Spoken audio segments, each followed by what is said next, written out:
Hello there, and thanks for tuning in to this 8th and final episode of Season 3 of Raising the Roof. I'm Nick Atkin, and you're listening to the podcast that brings together business leaders and industry experts to unpick the hot topics not just in housing but far beyond. I have to say, I can't quite believe we've reached the end of Season 3 so soon, and what a season it's been. We've covered a vast array of topics, right from inclusive workplaces, sustainable homes, right through to managing change and tackling energy efficiency enigmas. So for this final episode, we're taking a look into the future opportunities for the housing sector, and in particular, how Northern housing providers should be working with the new government to finally start turning a corner in solving the housing crisis. Now, one of the big names banging the drum for this cause is Tracy Harrison. She's Chief Exec of the Northern Housing Consortium, and I'm delighted to say she's with me here in person in the studio in Leeds today. Welcome, Tracy. Thank you for inviting me. No problem at all. For those of you who don't know Tracy, she's worked in the social housing sector for a few years. I won't say how long, Tracy, which is when she first joined the Northern Housing Consortium. She's a proud Northerner and claims that her county of Northumberland is even more beautiful than Yorkshire.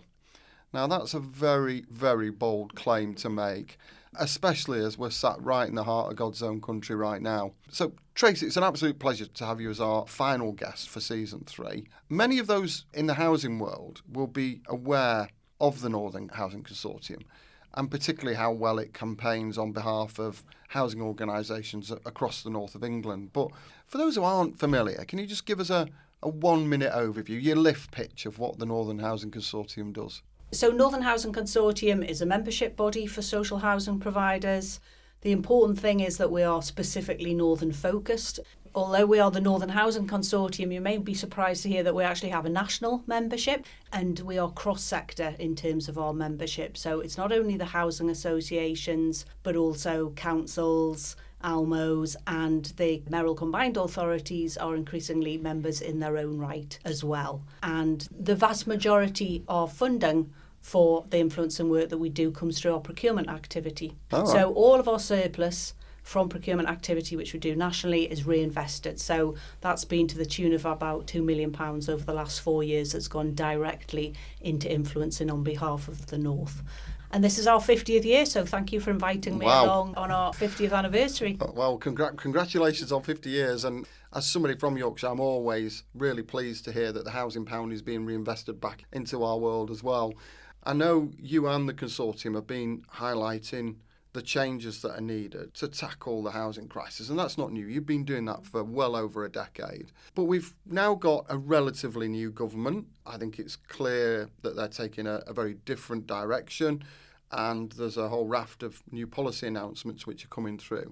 I know that you recently met with the Deputy Prime Minister, Angela Rayner, and also the Housing Minister, Matthew Pennycook. They were keen to pick your brains on what they could do in those early times of their administration. So, bearing in mind you've got that inside sort of knowledge, what's your first impressions of where housing sits in the government's plans, and what do you think we can expect to see over the first few years of their tenure? I guess the first thing to say is just a completely different atmosphere in Marsham Street where the department is. And the round table that I was at, there was, I think, a real sense of optimism, of excitement, and I don't mean that as a political comment in any way, but the reality is we've had so much change and disruption over the last 12 months or so. I think there was a real renewed sense of hope. And then in terms of the Deputy Prime Minister and the Housing Minister, it was really encouraging that they were talking about social housing being part of the solution rather than part of the problem, which is quite refreshing from where we've been. There was a real sense of them genuinely wanting to work in partnership, and that came through very strongly. They have made this commitment to 1.5 million new homes and said that they saw the social housing sector as being integral to delivering those homes. But I think a really strong sense from both of them that they have listened to the sector and have heard and have understood the challenges. Right. So the Deputy Prime Minister was talking then about conversations with the Chancellor about trying to get a rent settlement and, the understanding of what that meant in terms of capacity in the sector. Yeah. Now, obviously, since it's rumoured that there is going to be a 10-year rent settlement, which would obviously be incredibly welcome. For people listening, why? Because we've got quite a lot of non-housing people who Okay. listen, and they're probably listening to the government and thinking, well, housing is clearly a priority for the government. Why is the 10-year rent settlement so important?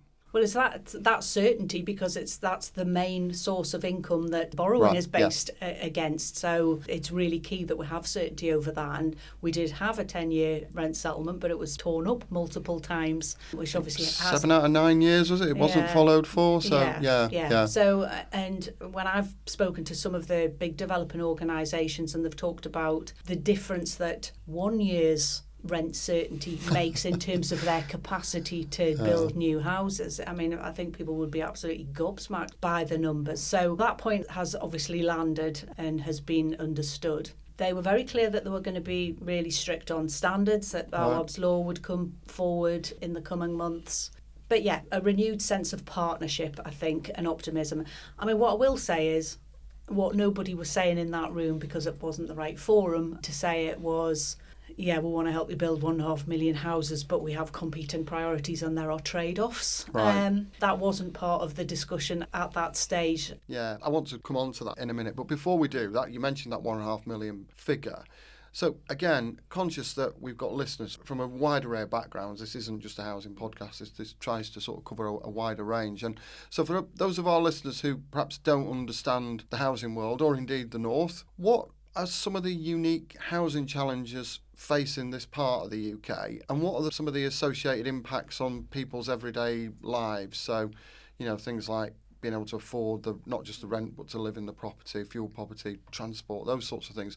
Just give us a flavour of what the key housing issues are across the North that you and your body, your organisation, are uniquely positioned to be able to reflect back to everybody. We have got a national housing crisis. The reality is that plays out differently in different parts of the country. And, you mentioned this was something that we've been campaigning on for years. And you might remember the Commission for Housing in the North that we did in 2016, 2017. And at the time, all we were hearing about was this crisis in London and the South East, which was about supply and about affordability pressures.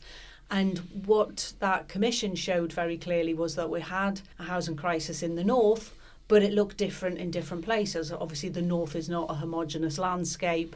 We've got a series of different housing markets and the issues are different in different markets. But we do have some distinctly northern issues. So the quality of our housing stock, we have some really poor quality housing stock. We've got a lot of pre-1919 terraces that were built for workers, designed to last maybe 30 years.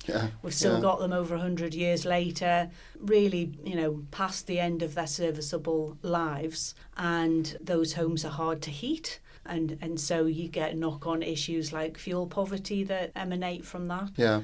So the quality of the existing stock is a real issue, and I mean, here in God's own country, as you describe it, we've got the worst private rented sector in the country. So massive quality issues in the private rented sector, and we've done loads of work demonstrating the impact that has on people's lives. And apart from that, making it hard to heat your home and so on, it has a huge impact on the National Health Service, because the health issues that emanate from that. Yeah, and we had Quajo on earlier on this season, and he very eloquently and very powerfully spelt out the link between health and housing that you flagged there. I mean, we've got a real quality issue. We've got a huge issue with the carbon emissions from our homes. So, in the North, something like 26 to 28% of our total carbon emissions comes from our housing stock. So we are never going to reach net zero until we address that. And it's colder in the North, right? So it is. So that's a big issue. The need to decarbonise our existing homes.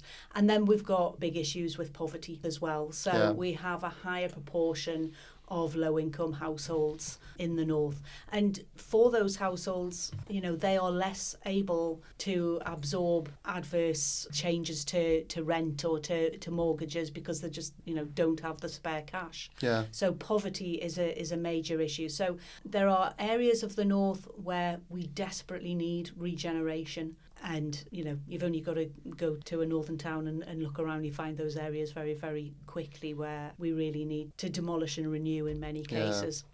Can I ask you about that? Because regeneration has been a word, certainly, that we've not really been able to use for quite some time.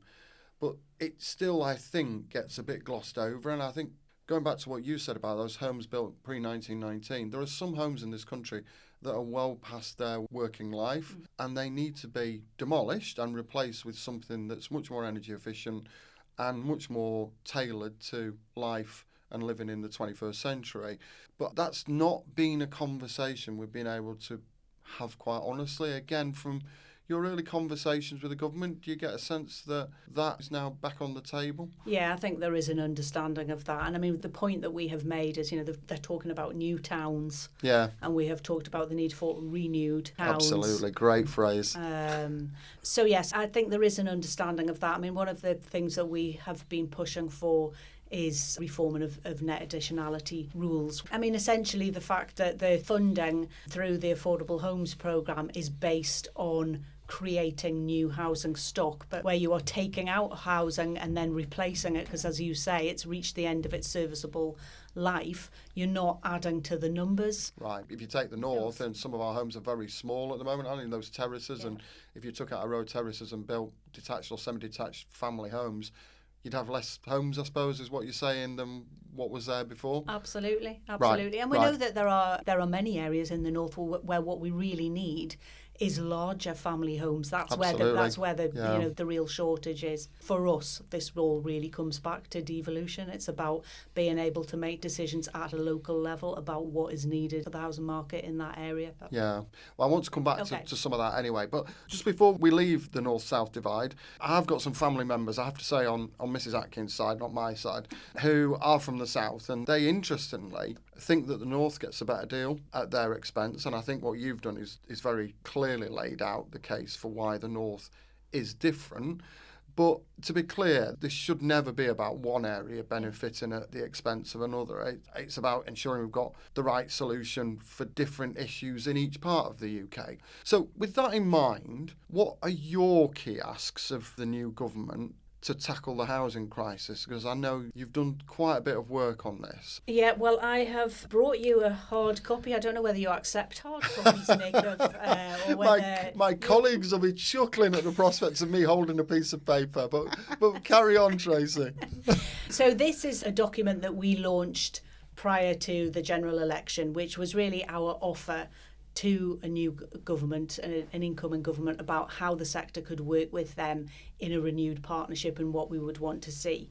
So essentially in there, it's about regeneration and about the creation of new homes. So we talk in there about that we need a commitment to a new affordable homes programme as a starting point, as the mechanism for creating new homes, and changes to that so that we can replace homes. We talk in here about brownfield and the opportunity to bring forward brownfield land to build on. And we talk about net zero and the need to decarbonise homes and what that would mean in terms of putting money back in people's pockets, reducing fuel bills, but also the potential to create loads of good green jobs in the north through a retrofit programme.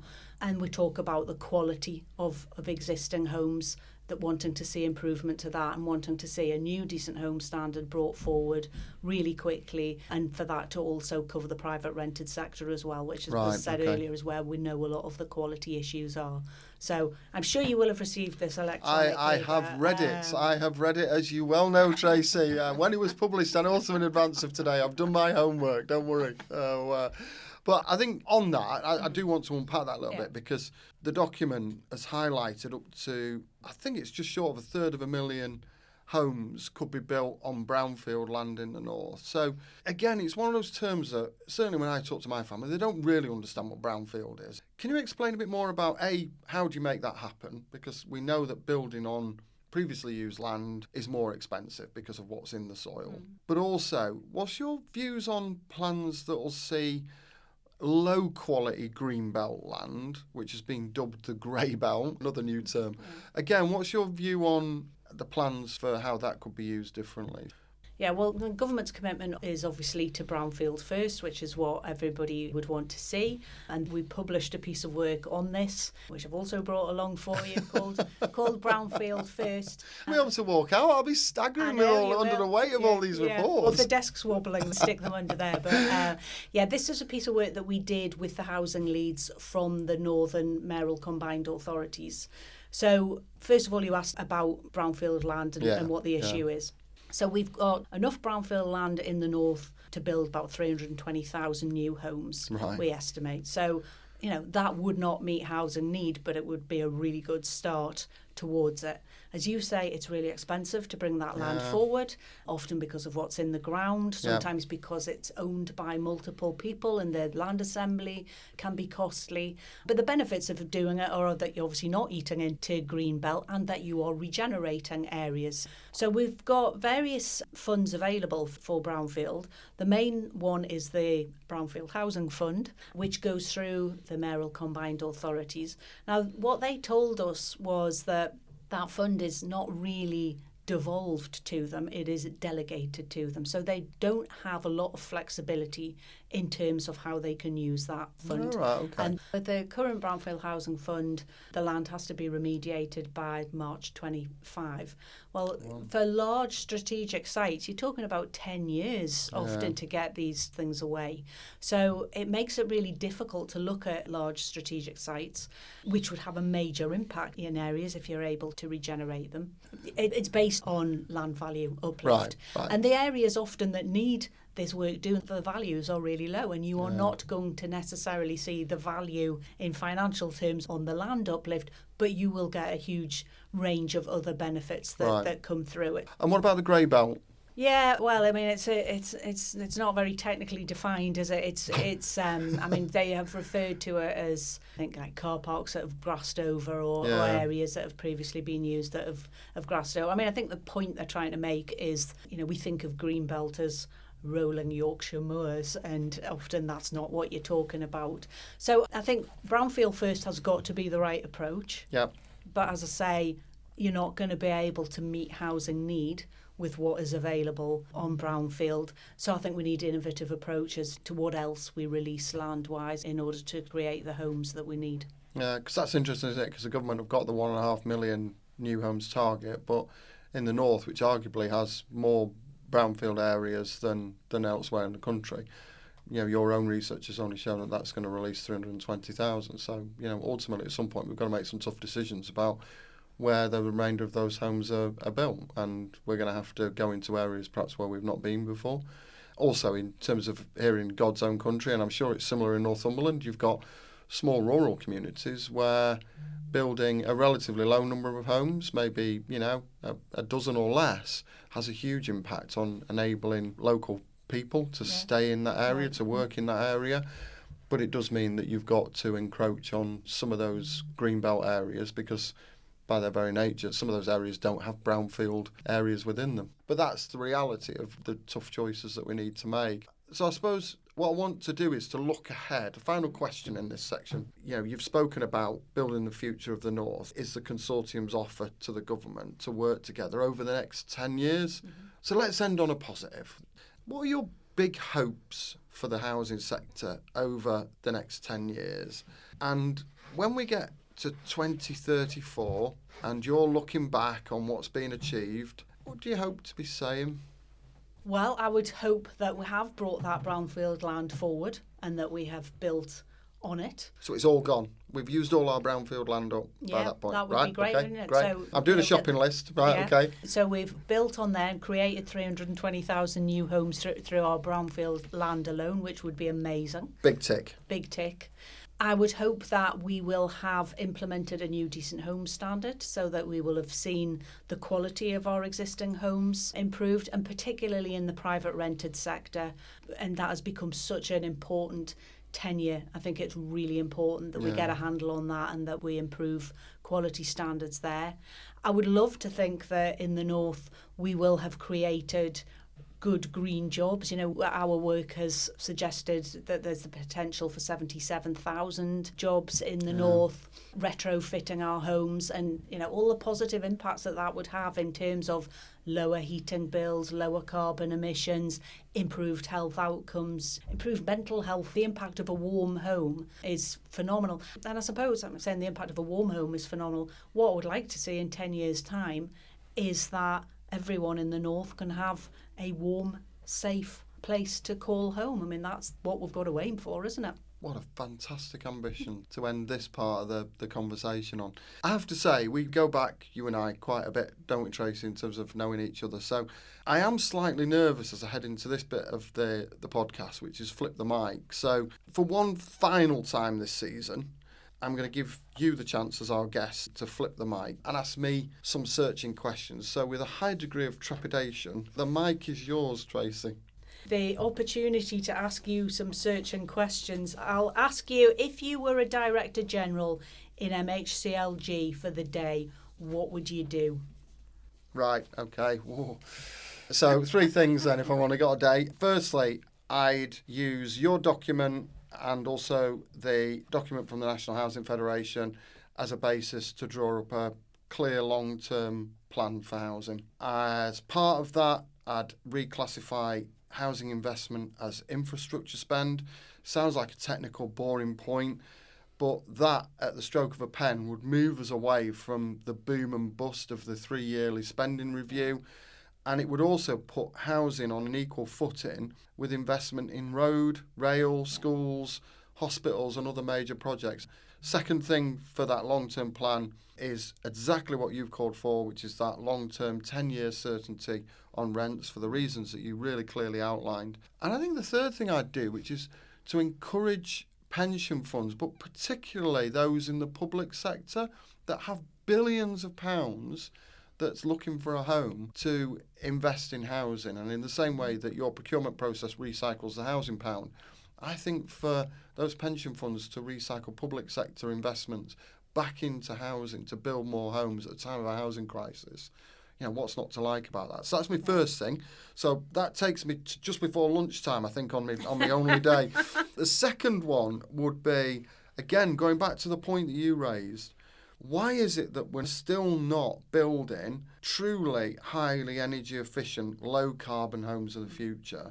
We're still building homes using mud and stone. We just call it bricks and mortar. It's how we did it in the 15th century.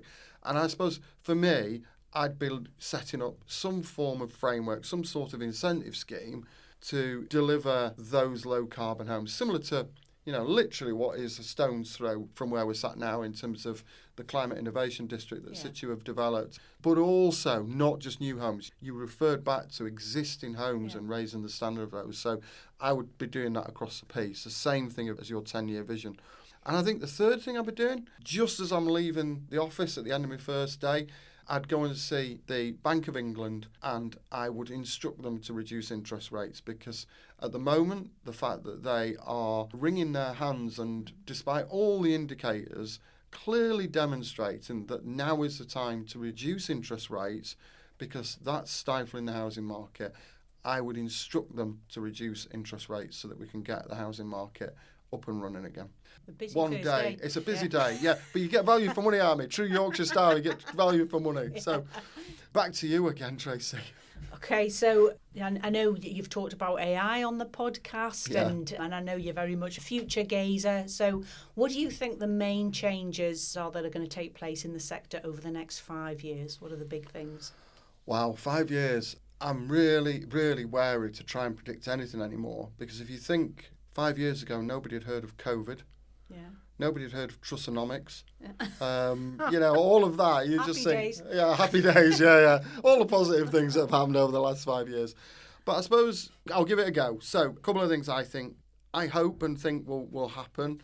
I think there'll be a continued increased focus on the customer, tenant, resident, whatever term you want to use. And I think that's a really good thing. Yeah. I think that that's definitely the way that our sector needs to go. I still don't think we've gone far enough. I think that I look at my 3 kids, and there is no way that we are really meeting their expectations as a service provider still, despite the journey we've been on. Second thing, I think, is around an honest debate on how we build more homes and at pace, and what we need to deliver that. I think it's great that the government have clearly set out, a 1.5 million new homes target within the lifetime of this Parliament. But you and I have both been in this game long enough to know that, we're at a position at the moment where housing starts are at an 11-year low. So to get that geared up and ramped up, that's going to take 18 months before we're starting to produce the volume that's needed to hit that target. So I just think a bit of honesty and a bit of realism on that. Thirdly, you mentioned AI, and I can't go into any podcast without mentioning AI. So AI and data analytics, I think, will play a much bigger role, not just housing, but how any business operates. I know we were chatting before we went on air about how and if you can ever develop an AI policy. And we had Guy on earlier on in this season, and again, we had a really interesting discussion around that. But I think also alongside that, our homes will become smarter and more connected in the same way where cars were 20 years ago. You think about your car now, it pretty much does everything for you. It tells you when it's not feeling well. It tells you it hasn't even got any screen washer fluid in. You used to have to wait, didn't you, on the motorway for it not to be able to see anything before you knew. And then finally, echoing what you said, I think there's going to be a definite shift to decarbonise our homes for exactly the reason that you said. Domestic properties, whatever figure you pick, whether it's 26%, 28% or 29%, over a quarter of all the UK's emissions come from domestic homes. So therefore, we need to really focus on that. And 1 in 6 homes in this country are owned and managed by a council or a housing association. So there's a fantastic opportunity to do that at speed and at pace. So absolutely. I think that's where we're heading.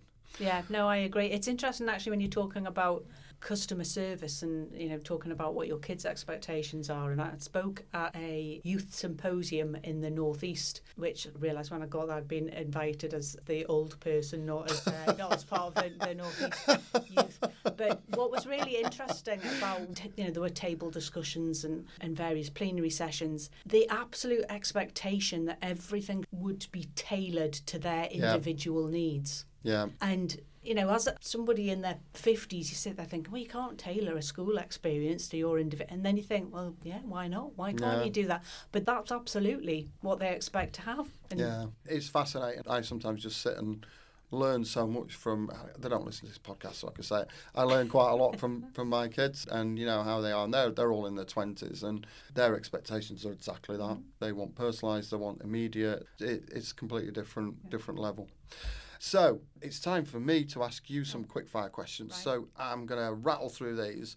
I did say that you weren't going to get away with it. Mm-hmm. So where's the evidence to support your claim that Northumberland is more beautiful than Yorkshire?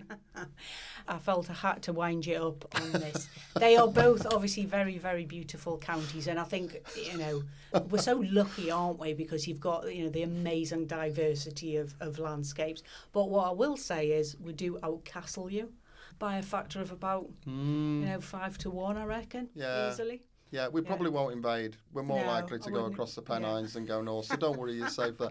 Beautifully recovered, though, I have to say. That's one of the best answers I've ever had. And for balance, castles aside, where's the best place in Yorkshire you've been to and why? Oh, I said about the diversity. Yorkshire is a fantastic county and I love shopping in Harrogate, going for a spa day there, and I love going to the races in York and going for a walk on the North York Moors. But my younger brother and his family live between Halifax and Hebden Bridge, so I'm going to say the Calder Valley because where you've got people you love is always going to be your favourite place, isn't it? Good point. You've not mentioned my home area of Donny, but we'll pass over that. So to leave our listeners with one final thought from our time together, what one thing do you want the government to deliver to address the housing crisis? I'm going to say devolution. I think devolve as much power to the mayoral combined authorities as possible and let the people who have got skin in the game and who understand what is needed at a local level deliver that, and let's support the expertise within our local authorities and give them the capacity to deliver the changes that we need. So devolution all day long. Thanks for that, Tracy. That brings us to the end of not just this episode, but of season 3. So thank you once again, Tracy, for taking the time to join us. And a huge thank you as well to all our listeners for staying with us. And just one final message from me. Please hit the subscribe button from wherever you get your podcasts to keep an eye out for news of season 4 coming 2025, but also be sure to catch up on any of the fantastic episodes from this season or indeed the previous 2 seasons before. Thanks again for listening, and see you in 2025 for season 4, when we'll be going even bigger and bolder. But for now, bye bye.